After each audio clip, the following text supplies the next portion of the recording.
جھوٹے ہیں وہ جنہیں قرآن کی آیتوں میں تبرہ نہیں ملا، جاہل ہے کور چشم ہے جھوٹے ہیں وہ جنہیں، پہلے غم حسین میں رو لو بتاؤ پھر دل کو سکون تمہارے ملا یا نہیں ملا، جاہل ہے کور چشم ہے جھوٹے ہیں وہ جنہیں قرآن کی آیتوں میں تبرہ نہیں ملا، جاہل ہے کور چشم ہے جھوٹے ہیں وہ جنہیں قرآن کی آیتوں میں تبرہ نہیں ملا۔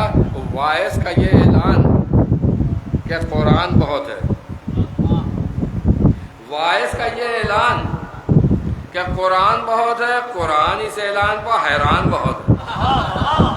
وائس کا یہ اعلان کہ قرآن بہت ہے، قرآن اس اعلان پر حیران بہت ہے۔ اور دوزخ میں بسر کیسے کرے گا تیرا دشمن، دوزخ میں بسر کیسے کرے گا تیرا دشمن جب قبر کی منزل میں پریشان بہت ہے۔ دوزخ میں بسر کیسے کرے گا تیرا دشمن، دوزخ میں بسر کیسے کرے گا تیرا دشمن جب قبر کی منزل میں پریشان بہت ہے۔ اور ممکن ہی نہیں ویسے تو جنت میں پہنچنا، ممکن ہی نہیں ویسے تو جنت میں پہنچنا، حیدر کی محبت ہے تو آسان بہت ہے۔ ممکن ہی نہیں ویسے تو جنت میں پہنچنا، ممکن ہی نہیں ویسے تو جنت میں پہنچنا، حیدر کی محبت ہے تو آسان بہت ہے، حیدر کی محبت ہے تو آسان بہت ہے۔ آپ آ گئے تربت میں کرم آپ کا ورنہ، آپ آ گئے تربت میں کرم آپ کا ورنہ، آپ آ گئے تربت میں کرم آپ کا ورنہ، بخشش میں میری آپ کا سلمان بہت ہے۔ آپ آ گئے تربت میں کرم آپ کا ورنہ، آپ آ گئے تربت میں کرم آپ کا ورنہ، بخشش کو میری آپ کا سلمان بہت ہے۔ آپ آ گئے تربت میں کرم آپ کا ورنہ، بخشش کو میری آپ کا سلمان بہت ہے۔ سلمان بھیجے مرحوم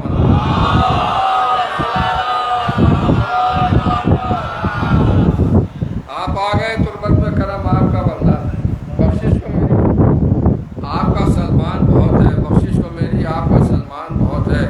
ہم بلا رہے ہیں کہ خلاف ماتم سرور جو فتویٰ لے کے آئے ہیں، خلاف ماتم سرور جو فتویٰ لے کے آئے ہیں وہ آئیں دیکھیں ہم بھی ان کا شجرہ لے کے آئے ہیں۔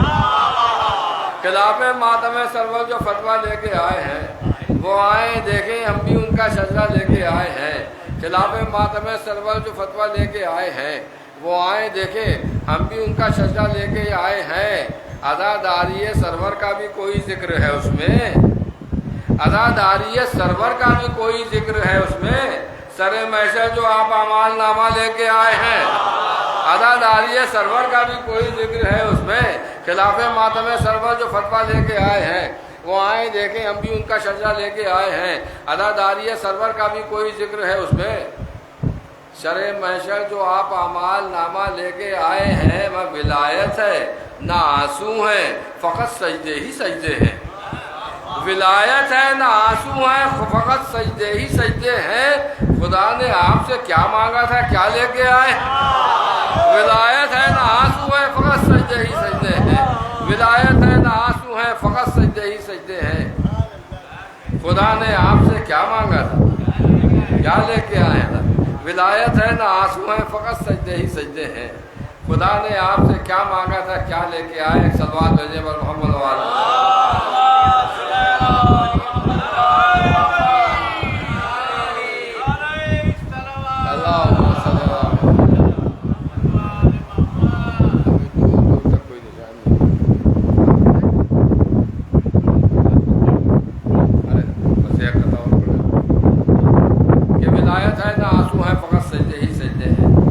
خدا نے آپ سے کیا مانگا تھا کیا لے کے آئے؟ خدا نے آپ سے کیا مانگا تھا کیا لے کے آئے ہیں؟ جو روشنی جو نور میرے آنسوؤں میں ہے، مہتاب و آفتاب میں اتنی چمک نہیں۔ جو روشنی جو نور میرے آنسوؤں میں ہے، مہتاب و آفتاب میں اتنی چمک نہیں۔ ہمت کسی میں ہے تو کوئی چھین کے دکھائے، اشک غم حسین ہے باغ فدق نہیں۔ ہمت کسی میں ہے تو کوئی چھین کے دکھائے، اشک غم حسین ہے باغ فدق نہیں۔ اللہ اعلان سماعت فرما دیں کہ 26 محرم کو شاعر اہل بیت جناب سکی بھارتی کی جانب سے فیروزی مسجد کشمیری محلے میں شب میں ٹھیک 8 بجے وقت پابندی کے ساتھ مولانا کا بیان ہوگا، اور 11 محرم کو میرے غریب خانے پر صبح 9 بجے اور 24 محرم کو ساڑھے 9:30 بجے 10 بجے شب میں مولانا میثم ظہری صاحب مجلسوں کو خطاب فرمائیں گے، اور خود مولانا میثم ظہری صاحب کے مکان پر روزانہ مجالس کا سلسلہ جاری ہے۔ حسین آغا باقر کی مجلس کے فوراً بعد آپ حضرات سے اس میں بھی شرکت فرمائیں۔ میں گزارش کر رہا ہوں مشہور و معروف ہونا مشق سوز خانے اہل بیت عالی جناب حسن رضا صاحب کی خدمت میں تشریف لائیں اور سوز و سلام سے ہم سب کو نوازیں۔ بآواز بلند نعرہ صلوات۔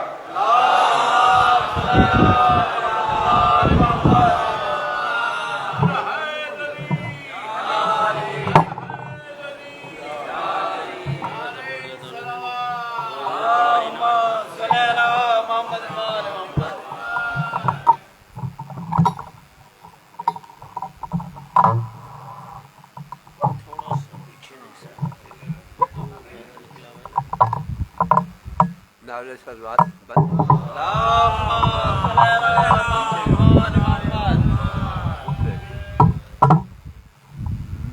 ہلکا سا پیچھے ہو جائیے اور تو صحیح رہے گا۔ مانا کہ بشر چاہے تو کیا ہو نہیں سکتا، مانا کہ بشر چاہے تو کیا ہو نہیں سکتا، پھر بھی باخدا نفس خدا ہو نہیں سکتا،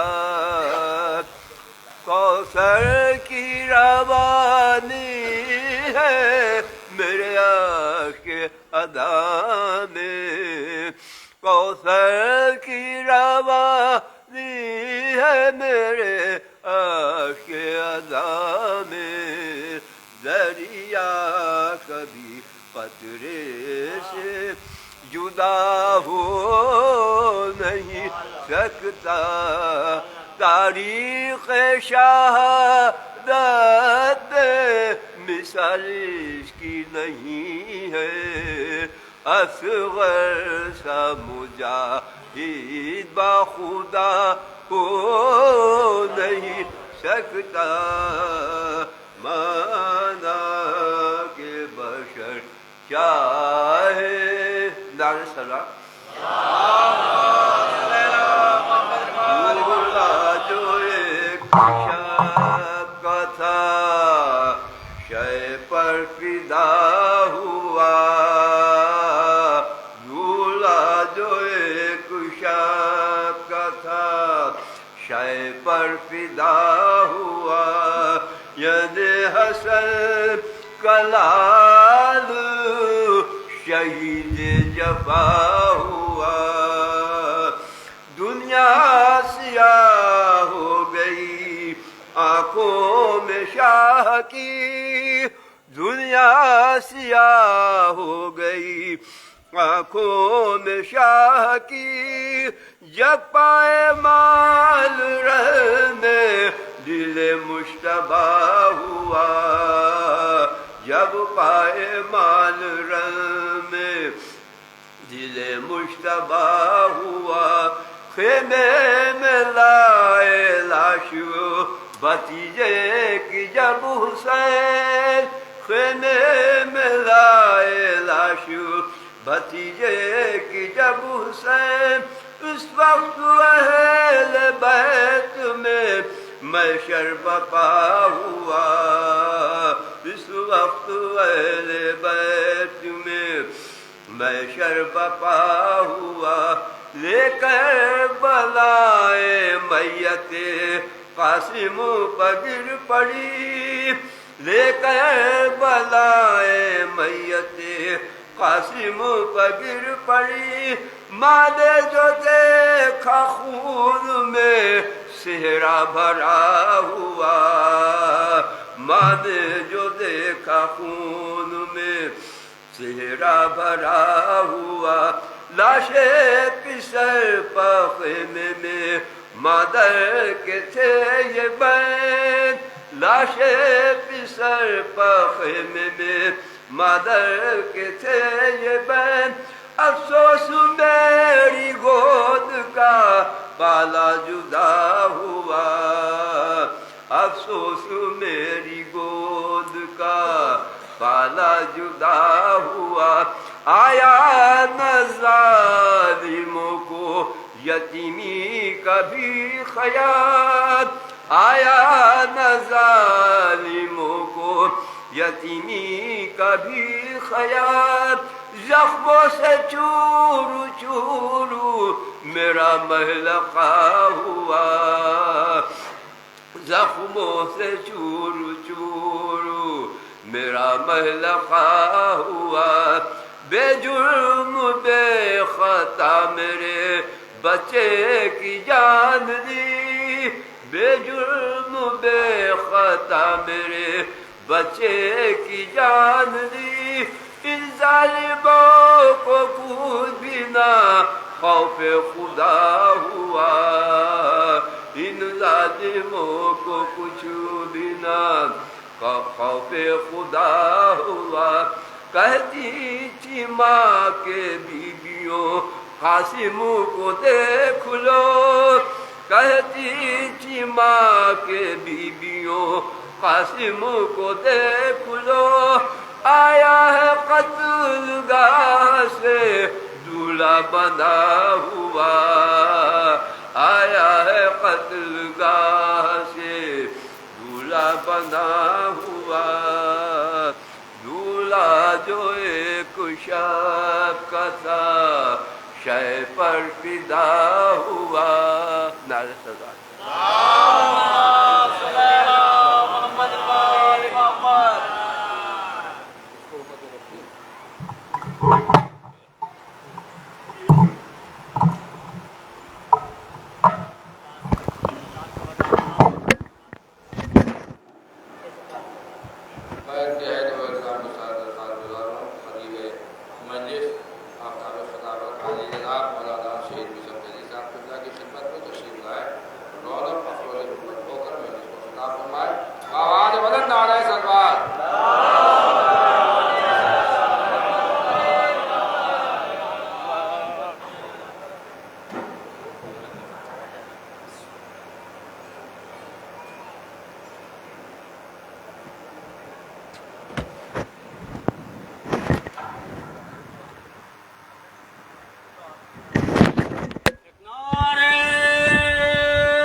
فاتحہ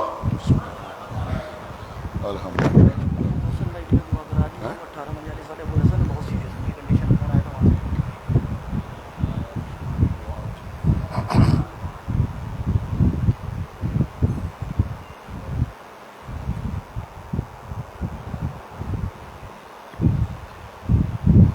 اعوذ باللہ السمیع العلی العظیم من الشیطان اللعین الرجیم بسم اللہ الرحمن الرحیم الحمد للہ الذی ہدانا لہذا وما كنا لنهتدي لولا أن هدانا الله لقد جاءت رسل ربنا بالحق الصلاة والسلام على صاحب الدين والإسلام والحل والحرام والركن والمقام والصلاة والصيام والسجود والقيام والشريعة والأحكام والحجة والبرهان والمحبة والعرفان والحق والبيان والكتاب والقرآن سيدنا ونبينا وشفيعنا ومولانا ومولى الثقلين جد الحسن والحسين ابی القاسم محمد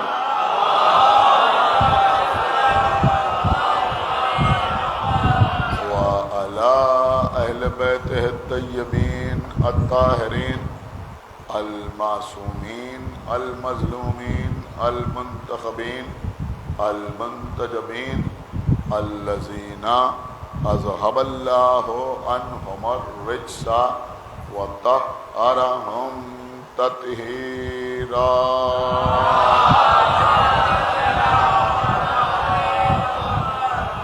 ولعنة الله على أعدائهم وقتلتهم وغاصبي حقوقهم ومنكري فضائلهم ومصائبهم أجمعين من الآن إلى يوم الدين.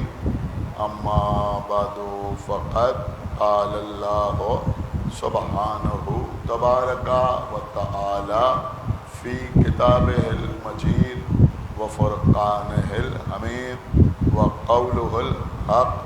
بسم الله الرحمن الرحيم.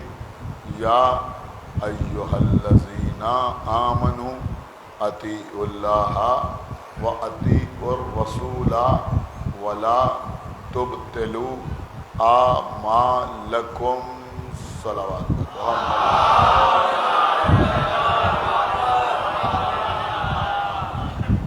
حضرات، آپ سے ایک خصوصی گزارش ہے کہ ممبئی میں عزاداری میں بہت زیادہ پیش رہنے والے نوجوان جناب ابوالحسن صاحب کو برین ہیمریج ہو گیا اور اس وقت ان کی حالت بڑی سیریس ہے.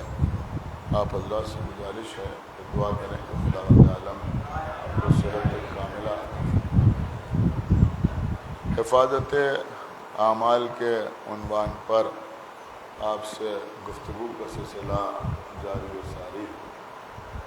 اعمال کی حفاظت کیسے ہو، یہ اللہ نے اس آیت میں خود بیان فرمایا کہ اے ایمان لانے والوں، تم اللہ کی بھی اطاعت کرو اور اس کے رسول کی بھی اطاعت. تو ایک بات سمجھ میں آئی کہ اللہ اور اس کے رسول کی اطاعت ہم کو اعمال کے باطل ہونے سے محفوظ رکھتی ہے. دیکھیے عزیزوں، اس زمانے میں لوگ اطاعت معصوم کو یا اطاعت رسول کو یہ سمجھتے ہیں کہ یہ کام آسان نہیں، یہ کام سخت، یہ کام مشکل ہے. لیکن میں آپ کی خدمت میں عرض کروں کہ پیغمبر اسلام سرکار ختمی مرتبت کی جو شریعت ہے، بہت توجہ کے ساتھ آج کی مجلس سنیے گا. یہ شریعت سہلہ کہلاتی. شریعت سہلہ کا مطلب یہ ہوا کہ یہ آسان شریعت ہے. پیغمبر اسلام کی شریعت کے جو مسائل ہیں، وہ حرام و حلال کے مسائل ہوں یا جائز و ناجائز کے مسائل ہوں یا عبادات کے مسائل ہوں، وہ آسان ترین. اس لیے کہ پیغمبر سے پہلے جو انبیاء دنیا میں آئے، ان کی شریعت مشکلہ کہلاتی ہے. یعنی وہ شریعت اس شریعت کے مقابلے میں مشکل تھی، اس کے امور مشکل تھے، اتنے آسان نہیں تھے جتنے آسان پیغمبر کی شریعت کے احکام ہیں. میں ایک دو مثالیں اس سلسلے میں آپ کی خدمت میں عرض کروں، لیکن اس سے پہلے یہ سمجھنا بھی ضروری ہے کہ ایسا اس لیے ہے کہ اللہ نے پیغمبر سے پہلے 1.25 لاکھ انبیاء بھی بھیجے، 313 رسول بھی بھیجے، لیکن ان میں کسی کو اللہ نے رحمت للعالمین بنا کے نہیں بھیجا. رحمت للعالمین کا لقب جو ہے وہ مخصوص ہے حضرت احمد مجتبی محمد.